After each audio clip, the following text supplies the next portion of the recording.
News 18 বাংলায় খবর দিনভর নিয়ে আপনার সঙ্গে আমি প্রীতিশঙ্কর। বিভিন্ন সময় গোটা দেশ জুড়ে বিভিন্ন জায়গায় ভুয়ো জব কার্ডের অভিযোগ উঠে আসে। এবার হাইকোর্টের তরফে একটি 4 সদস্যের কমিটি গড়ে দেওয়া হলো এবং সেই কমিটি এবার ভুয়ো জব কার্ড সম্পর্কে খতিয়ে দেখবে।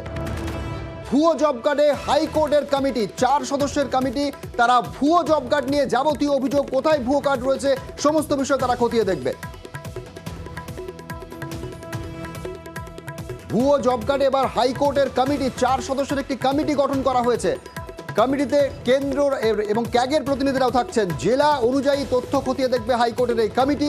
প্রতি মহকুমায় এই কমিটির সদস্যরা যাবেন এবং সেখানে গিয়ে ভুয়ো জব কার্ড নিয়ে যে সমস্ত অভিযোগ রয়েছে সমস্ত অভিযোগ খতিয়ে দেখবেন। প্রধান বিচারপতির ডিভিশন বেঞ্চের নির্দেশ, এই 4 সদস্যের কমিটি তারা যাচাই করে দেখবে ভুয়ো জব কার্ড সংক্রান্ত যাবতীয় তথ্য।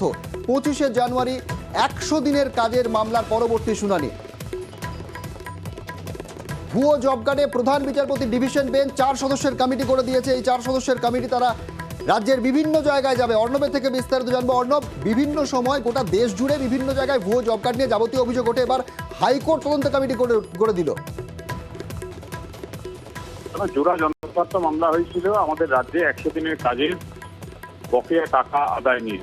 দুটি মামলা, একটি শুভেন্দু অধিকারীর উন্নতি, যারা মজুরি পাচ্ছে না, কাজ করার পরও বৈধ শ্রম দেওয়ার পরও 100 দিনের কাজের টাকা থেকে বঞ্চিত রয়েছে দীর্ঘদিন। এই দুই তরফে জনস্বার্থ মামলা হয়। সেই মামলার প্রেক্ষিতে শুভেন্দু অধিকারীর যুক্তি ছিল একাধিক ভুয়ো জব কার্ড রয়েছে। এই অবস্থায় কেন্দ্র ভুয়ো জব কার্ড থাকার কারণেই টাকা দিচ্ছে না, পুরো ঘটনার সিবিআইকে তদন্তভার দেওয়া হোক। এই ঘটনাতে ভুয়ো জব কার্ডের সংখ্যা প্রকৃতপক্ষে কত তাই খুঁজে বার করা অত্যন্ত প্রয়োজন বলে প্রধান বিচারপতি ডিভিশন বেঞ্চ মনে করছে। তাই কেন্দ্র এবং রাজ্য উভয় তরফে সুজল মনোনীত সদস্যদের নিয়ে 4 সদস্যের কমিটি গঠন করার কথা আজ হাইকোর্ট জানিয়ে দিল। আগামী বৃহস্পতিবার অর্থাৎ 25শে জানুয়ারি রাজ্য এবং কেন্দ্রকে তাদের এই প্রতিনিধি দলের সদস্য কারা হবেন তাদের নামের তালিকা আদালতে পেশ করতে হবে। এই কমিটি ভুয়ো জব কার্ডের সংখ্যা খুঁজতে মহকুমায় পৌঁছাবে এবং পুরো বিষয়টা খতিয়ে রেখে রিপোর্ট তৈরি করে আদালতকে জানাবে। তারা থাকছে কমিটিতে রাজ্যের তরফে রাজ্য সরকার এবং একই সঙ্গে রাজ্যের যে অ্যাকাউন্ট্যান্ট জেনারেলের অফিস রয়েছে সেই দুই জায়গা থেকে মনোনীত প্রতিনিধি, রাজ্যের দুই প্রতিনিধি, অন্যদিকে কেন্দ্রীয় সরকার এবং ক্যাগের একজন প্রতিনিধি, মোট 4 জন প্রতিনিধি নিয়ে এই কমিটি গঠন হবে।